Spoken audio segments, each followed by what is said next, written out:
అని అసలు ఏ కార్యక్రమం ఏ అధికారి కాడ వచ్చి మాకు అసలు ఇంతవరకే మాతో మాకు అసలు లేదు సార్. పెట్టుబడి సహాయం కింద సుఖీబాబు కింద 20,000 ఇస్తామన్నారు. అవన్నీ 40,000 అన్నారు సార్. జగన్ సార్ కుర్చీ ఎక్కేదాకానే కుర్చీ ఎక్కిన తర్వాత లేదు సార్.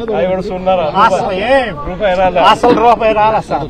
ఈ 2 సంవత్సరం కూడా మనకి అప్పుడైనా సబ్సిడీ అప్పుడన్నా వచ్చిందే? అసలు ఏం మాట్లాడేది లేదు. ఇన్పుట్ సబ్సిడీ లేదు, లేదు, రైతు పెట్టుబడి సహాయం లేదు, ఎరువుల ధరలు పరిస్థితి మామూలుగా కాదు సార్.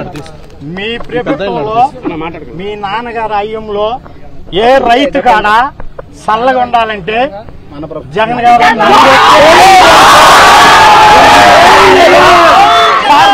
ఏదైనా సరే మీరు ఎత్తిందే మాకు భిక్ష సార్.